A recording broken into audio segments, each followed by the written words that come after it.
Jadi kedewasaan di sini bisa terbentuk karena faktor ini ya, kondisi begitu ya. Bisakah dibentuk Bisa, Iya, karena itu ya bisa. Kak ya dan di sini? kesadaran tentang perannya dia saat itu, oh, udah berumah tangga loh sekarang. Mm, Berarti mm, kan mm, udah mm. punya tanggung jawab ya gitu ya terhadap Oke. keluarganya begitu. Oke, kesadaran juga ini berpengaruh. Tapi adakah yang memang nggak sadar meskipun dari ibu rumah Ada, tangga yang Ada memang banyak. Iya, ada. sampai benar. sekarang Jadi nggak ngerti, nggak bisa masak gitu. Iya, iya, Karena memang nggak bahkan mau gitu. ya iya, jadi ya nggak apa-apa ya. Akhirnya ada juga yang seperti aku nggak bisa masak loh, nggak bisa masak nggak apa-apa. Tapi yang penting bagaimana kalau misalnya seorang ibu rumah tangga, berarti kan dia berkewajiban untuk mengurus masalah makan dalam satu rumah, gitu kan? Nggak Mm-mm. bisa masak ya beli masakan kan begitu. Mm-mm. tapi Mm-mm. kan ngurus. Tapi kan mengurus gitu. Makan, oke, nggak, aku nggak bisa masak, tapi aku bisanya pesen online food misalnya begitu ya. Mm-mm. Mm-mm. Nggak apa-apa. Apa mau makan apa? Oke, dicarikan ya. Nah itu kan kedewasaan. Bukan asal udah tiap hari apa fast food, misalnya pesen pesen fast food terus misalnya begitu. Itu nggak belajar. Tapi kan akhirnya kalau orang yang mau belajar tadi variatif. Mm-mm. Mm-mm. Masih ada Mm. opsi di sini ya, meskipun dia Yes. tidak bisa Yes. memasak begitu Sahabat Sonora itu Iya, dikatakan ada istri. loh yang memang akhirnya dibiarkan udah dia terserah dia mau makan apa anakku gitu. Ya harusnya kan tetap tanggung jawabnya di ibunya Ibu ya. ya. Gitu. Baik, Pak Kurniawan, terima kasih untuk pertanyaannya. Semoga bisa membantu jawabannya tadi. Kemudian ada Rena Alena. Mungkin kita sebagai pasutri gampang pahamnya jika memang suami harus jadi bapak rumah tangga dan istri kerja. Tapi gimana Hmm. menjelaskan ke keluarga besar dan juga Mm-mm. tetangga orang lain yang justru normatifnya nggak gitu. Nah, ini gimana nih? Oke. Kalau sekarang ini harusnya lebih mudah untuk menjelaskan. Mm-mm. Mm-mm. Gini, yang tahu suami berpenghasilan atau enggak kan cuma berdua ini. Mm-mm. Pokoknya kita sudah janjian. Mm-mm. Oke. Anggap saja tadi seperti Reva yang di Instagram tadi kan aku pengen kerja di rumah.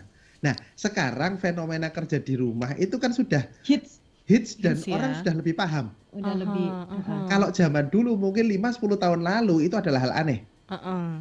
Sampai pernah kami punya teman itu yang sampai dia itu mau buka tambal ban hanya untuk biar kelihatan kerja. Karena Oh dia ya. disemoni sama Keluarga besarnya, keluarga besar dan tetangga. tangganya. Oh ngingu toyol iku. Nggak pernah keluar rumah, tiap hari cuma ngantarkan anaknya sekolah pakai celana pendek, tapi kok ya punya duit banyak. Uh-uh.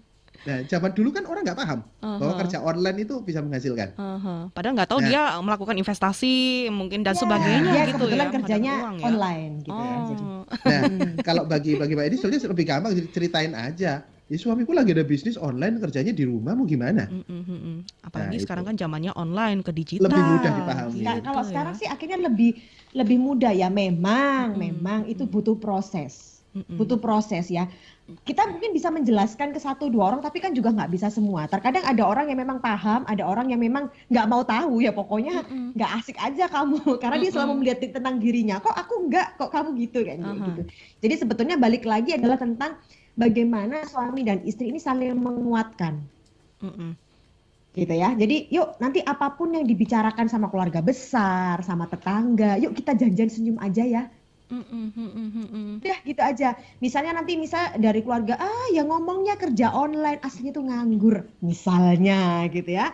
Ada orang yang julid kayak begitu. Ya udah ya, jawabnya apa? Senyum aja lah gitu.